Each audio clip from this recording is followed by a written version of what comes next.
La Bresse, elle va de Bourg jusqu'à Blétran, Chaussin, hein. Pierre de Bresse, tout ça. Parce qu'il y a le Bas-Jura, il y a la zone Est-Saône-et-Loire, donc c'est la Saône qui fait le trait, là. Et puis il y a l'Ain jusqu'à Bourg. Après, c'est le budget, donc, mais jusqu'à Bourg, c'est l'Ain. C'est la Bresse. La Suisse? La Suisse? Non, la Suisse. Non, c'est pas la Bresse. Non, c'est pas la Bresse. Mais non, c'est la ville. Oui, c'est la ville. Chalon? Mais non, ça c'est la ville. Hein. Ah, les limites de la Bresse. Quand j'étais jeune, je disais à Lons-le-Saunier que c'était la Bresse. Parce que comme je suis originaire du Haut-Jura, bon, ça plaisait pas tellement. Eh bien, la vraie Bresse, c'est plutôt la région de Louhans. Et puis peut-être un peu, comment, comme Naï un petit peu, la Chaux en Bresse. C'est nord de Pierre-de-Bresse. Pour moi, ça arrête à côté Chalon. Et à l'autre côté, ça arrête à Blétran. Pour moi, c'est comme ça. Et dans le sud, c'est plutôt à Bourg-en-Bresse. Un petit peu la limite. Mais c'est très différent, je pense, dans le sud que ici dans le nord. Oui. La Bresse savoyarde qui est du côté de l'Ain, donc qui est appelée comme ça. Avec, je crois que c'est délimité par, il doit y avoir la Saône sur le côté, ouais, la Saône, et au sud, je sais, sur le Doubs, enfin je sais plus c'est par quelle rivière que c'est limité. Lyon. Lyon. Non, c'est plus en bas, Lyon. C'est en bas, Lyon.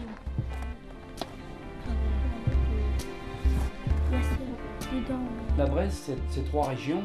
C'est d'abord la Bresse bourguignonne, dont l'épicentre est Louhans. Vous avez la Bresse du Jura, dont l'épicentre est Blétran. Et vous avez la Bresse de l'Ain, dont l'épicentre est Bourg-en-Bresse. C'est l'opposé du Haut-Jura. Souvent, c'est décrit comme ça. Non, il n'y a pas de montagne, on ne fait pas de ski.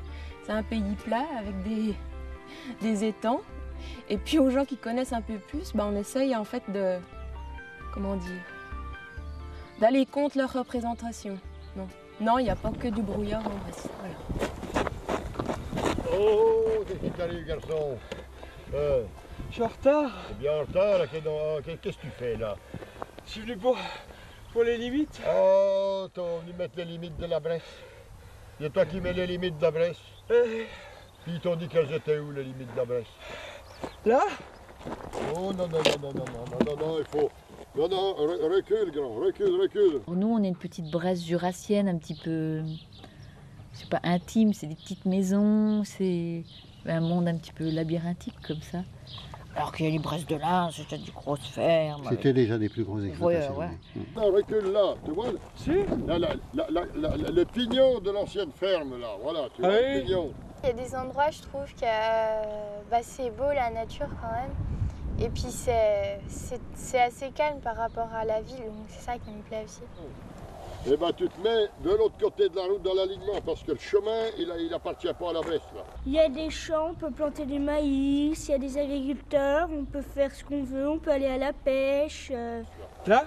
Non, le chemin, il n'est pas à la Bresse. La Bresse du Jura, pour moi, c'est les étangs, c'est l'eau, c'est mystérieux, c'est vivant. Voilà. Allez, de l'autre côté de la route. Avance, voilà, là. Comme ça. Sûr? Voilà. Moi, j'aime bien Chapelle-Volant, par exemple. C'est quelque chose qui est très étendu, il y a plein de petites routes, il y a plein de petits chemins, on est tranquille, il n'y a jamais personne sur les routes, puis on peut s'y perdre aussi. C'est pas un pays non plus qui fait grand-chose pour bien se vendre. C'est un petit peu, ne venez pas, la Bresse. On est bien entre Bressans, et si vous êtes là, vous êtes là, mais bon. Non, la Bresse, c'est pas là, elle est là, la Bresse. Là, voilà, là, c'est les autres. On n'a pas de grands châteaux, on n'a pas de belles montagnes, on n'a pas de lacs, on n'a rien. On était, bon, je pense qu'autrefois c'était des agriculteurs résignés au bon vouloir des féodaux. Allez, on a besoin de soldats, on a besoin de... Bon, pour la jeunesse, on peut dire que parfois on s'ennuie en Bresse. Là, on m'avait dit là. Non, c'est la route là. C'est le chemin des Romains anciennement, ça. Il faut te mettre là. La Bresse, c'est super joli, mais il faut marcher à pied, il faut prendre un vélo, parce que partout, il y a des jolies maisons, il y a des super petits étangs mais qu'il faut découvrir, quoi. C'est pas fléché, 3 km étang. Non, ça se gagne, il faut y aller, et on découvre des trucs superbes. Les gens, ils ont dit, mais c'est quoi la Bresse? Il faut chercher quoi dans la Bresse? Il n'y a rien, on n'a rien du tout, mais je ne suis pas d'accord avec ça. C'est là, la Bresse, elle est là. Voilà, Bresse. Ah, voilà. J'ai voyagé beaucoup. On est allé en Australie, j'ai travaillé en Corse, j'ai travaillé aussi ici en France. Et j'ai voyagé en Italie, en Allemagne, partout. Mais je suis restée ici en Bresse. Ah ben la Bresse, c'est mon pays, hein. Ça y est, t'as pris ton souffle? Oui. Ça fait mieux? Ah, ben tu vois, tu vas y arriver. Ah, t'as compris l'explication, hein, tu vois l'alignement. Le chemin, il n'est pas la Bresse. C'est pas mal. Alors, tu te mets là-bas, et tu vois bien la frontière, ça sillonne sous l'eau.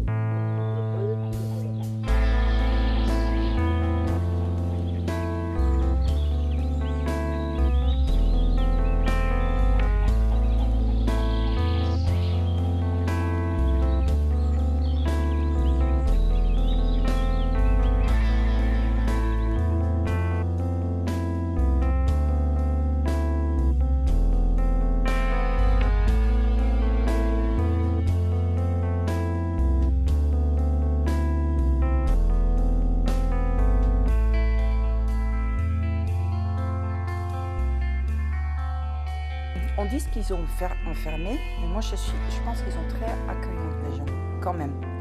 Ils sont très fiers de leur culture.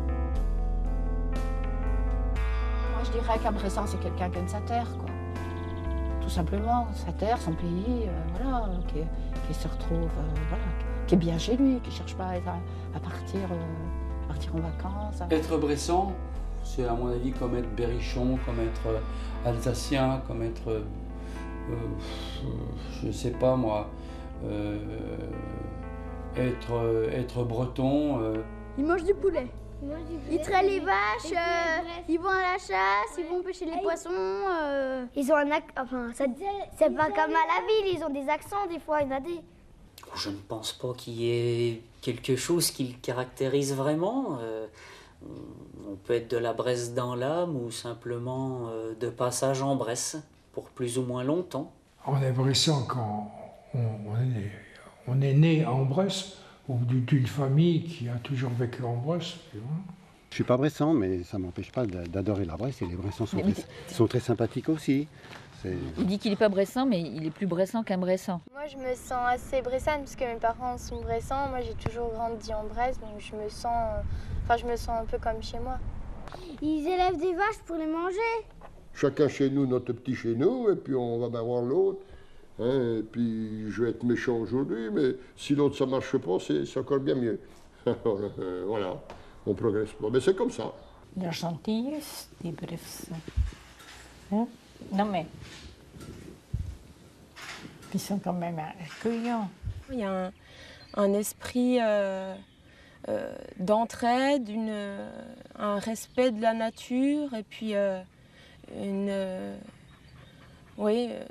dans la communication avec les gens, il y a quelque chose, entre les gens, il y a quelque chose de particulier que j'apprécie très fortement et dans lequel je me retrouve. Ça, en fait, le Bressan, je ne dis pas qu'il n'existe pas, mais son mode de vie a changé, voilà. Ah oui, oui. Voilà, c'est ça. Oui, un Bressan aujourd'hui, c'est c'est moins caractéristique qu'un Bressan il y a 40 ans. Tout à fait, tout à fait. C'est dû à la mécanisation, c'est dû au progrès, voilà. Donc ça pouvait pas rester comme c'était il y a 40 ans, c'était impossible. Labourer plus d'un champ, passer la nuit dansant, c'est courante prouesse qu'accomplit le Bressan tout en chantant « Vive la Bresse ». C'est pas mal hein, comme description. C'est vrai qu'on entend, on a parfois la petite dénomination de ventre jaune qui nous reste. Alors là, l'image du ventre jaune, moi je sais pas si c'est bien. Pour se moquer un peu, on disait qu'on était des ventres jaunes. Pourquoi? Parce qu'on mangeait les goûts. C'était, je vous parle des années après-guerre 14. Bon, avec le marché des volailles, les vendeurs et ça avaient mettaient leurs pièces au ceinturon. Moi, je dirais qu'un Bressan, c'est quelqu'un qui aime sa terre, quoi. Tout simplement, sa terre, son pays, voilà, qui se retrouve, voilà, qui est bien chez lui, qui cherche pas à partir.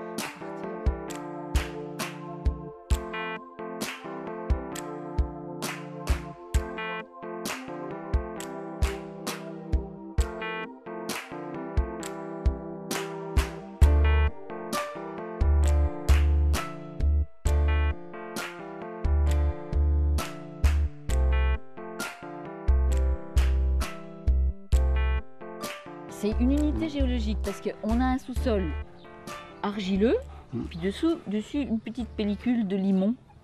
Donc quand on est en botte, ça colle pas aux bottes. C'est parce que justement, c'est pas argileux. Et puis quand on fait un trou, ben, l'eau reste. Je fais des légumes dans du terrain et dans une région qui n'est pas fondamentalement maraîchère. Surtout le terrain, parce qu'à Branche-Louan, c'est pas gênant, mais à Frangy, c'est plus rock'n'roll, quoi. La Bresse, depuis le fond des temps, ça a été une région exclusivement à vocation petite agriculture. Petite agriculture pour faire vivre le ménage qui faisait l'agriculteur, quoi.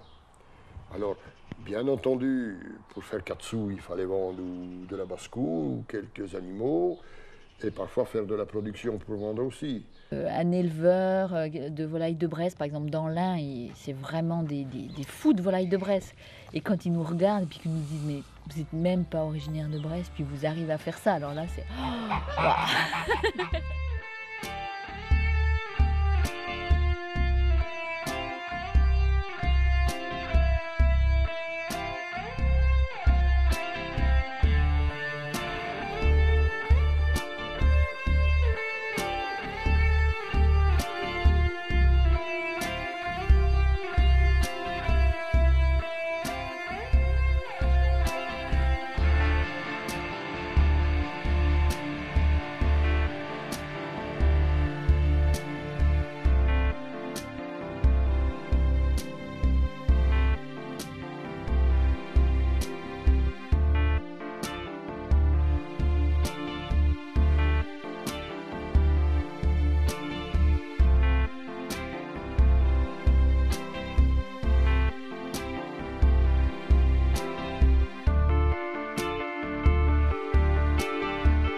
Ces étangs qui sont dans notre région, quand on ne sera plus là, nous pisciculteurs, qu'est-ce qu'ils vont devenir?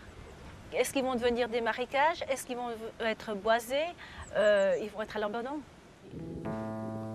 Il y a de la carpe, du brochet, du canadien, de la tanche.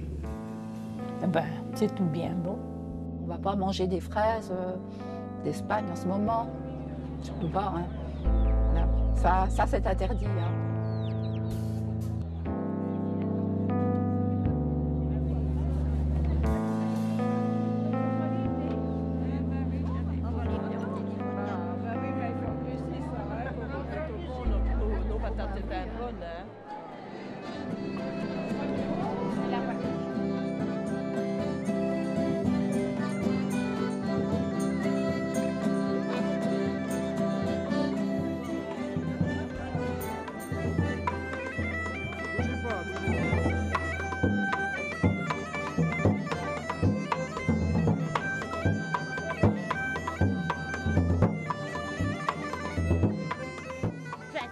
Ils sont pas gros pieds chantiers, nos fiorotti de la même façon. Encore cette notion de tradition, de choses comme ça. Je crois que celle qui parle le plus, c'est le patois. Quand on voit, voilà, on entend les gens en Bresse jurassienne parler encore le patois, je crois que c'est vraiment symbolique de ce mélange d'un petit peu d'actualité et de tradition qu'on retrouve en Bresse. Il est la vache qui a tué le GGN et le GGN est mort en pétant la vie. Mes grands-parents, ils parlent tout le temps patois, donc forcément, au bout d'un moment, quand ils disent des mots qu'on ne connaît pas, je dis « Oh, ça veut dire quoi ça ?» Puis tu retiens et au bout d'un moment, tu arrives à peu près à parler patois. Si je me trouve par exemple à la Blétran comme Naï, que je rencontre des Bressans, on parle patois. Puis on se moque de nous parce qu'on roule les R. Oh oui, oh. C'est bien. Ah, ben t'es bien la Bresto, oui, mais vous aimez quand même bien les poulets que je leur réponds. C'est vrai que quand je les entends parler patois, moi, ça me plaît. Quand vous parlez patois dans votre village, vous vous moquez bien entendu du patois qu'on parle dans le village d'à côté. Nous, à Den, on se moquait toujours des gens de Comnaï qui ne parlaient pas comme nous. Donc, vous avez des patois, des consonances qui sont un petit peu différentes dans chaque village, mais on s'y retrouve. Je crois que les jeunes se retrouvent dans ce que peuvent dire les anciens. Et puis, comme partout, je crois qu'il y a une forme un peu de sagesse de la population un peu plus âgée et de respect.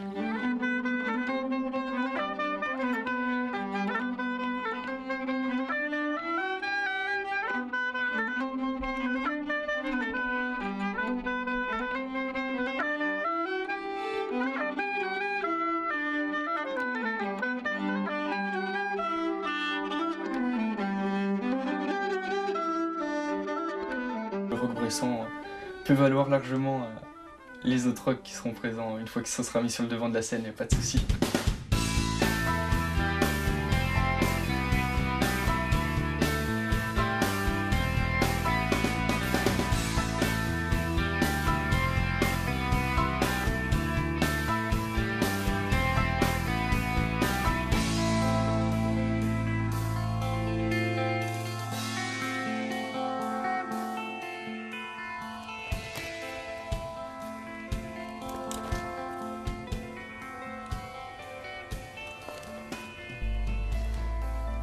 Là, on a encore le marché de Simard qui est ici. Le marché d'avant la guerre 14 qui a tiré les troupes. En démarrant de Cusé, en montant à Pierre-de-Bresse, il y a un joli parcours à visiter.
fais de la musique, comme on dit.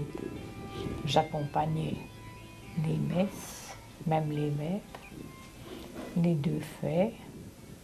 Je suis même allée à La Chassagne, Champ-Rougier, et je suis même allée à Pleurs une fois. J'étais en Chine, j'ai été en Corée du Sud, j'étais en Amérique latine de nombreuses fois, en Inde. C'est compliqué de partir C'est compliqué quand on de a une partir, ferme. oui.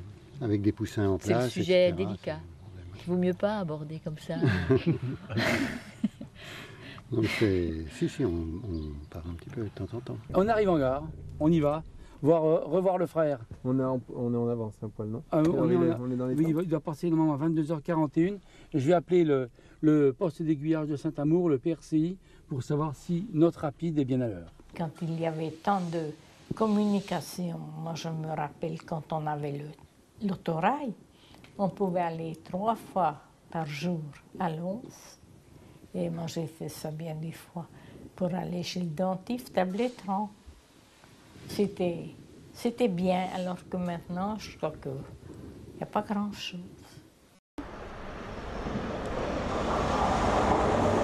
Saint-Amour.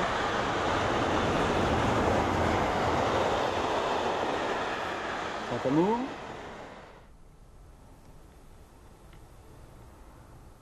Mais du temps à venir, le collègue. Saint-Amour. Bonsoir, il n'y a rien de grave, c'est Pierre Jaillet, retraité. Je voulais te demander si le Paris-Rome, le 227-213 est bien à l'heure. Je suis en gare de Louan, s'il te plaît.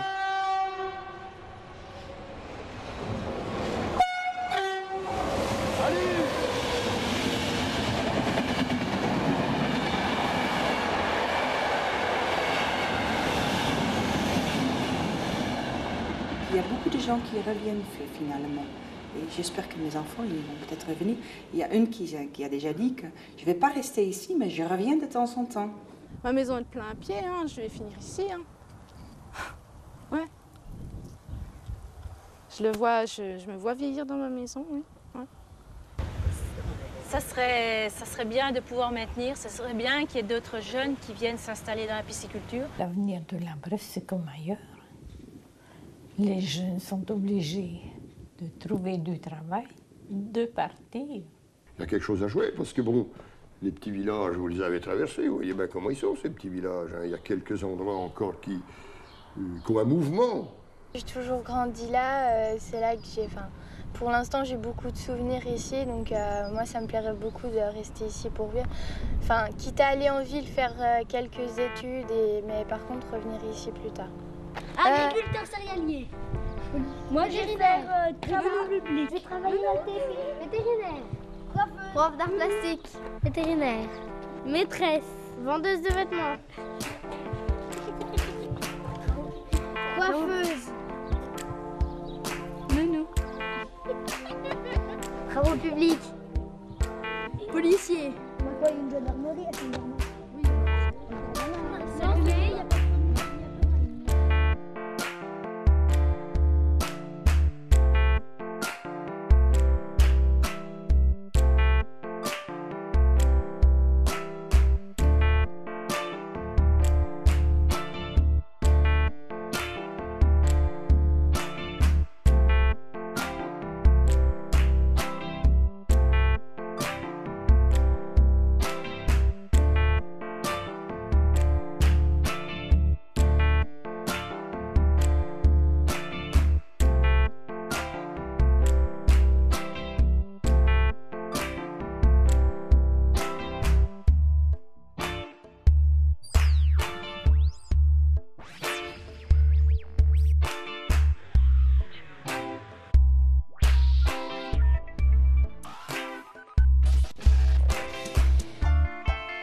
Alors là, c'était une carte postale, c'était une sortie d'école dans les années 1905 avec tous les élèves. c'était assez sympa. Et celle-ci, je me rappelle, c'était Caravane de Bresse. Ils étaient venus tourner, c'était très sympa. Après, ils faisaient des projections tous les soirs. Tout le monde était très content. D'ailleurs, les gens venaient, ils me faisaient des bisous et voulaient me caresser les moustaches. C'était super.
Je ne sais pas, je pense très sincèrement être une grande gueule, ça doit être ça peut-être. Une petite dédicace à nous faire? Bien sûr, une fois n'est pas coutume, c'est de la part de tous les animateurs de Radio Bresse, pour Gilles et Joss, pour le petit Clément qui vient de naître, un petit garçon qui vient d'entrer dans notre ère technologique du XXe siècle. Allez, c'est ouf.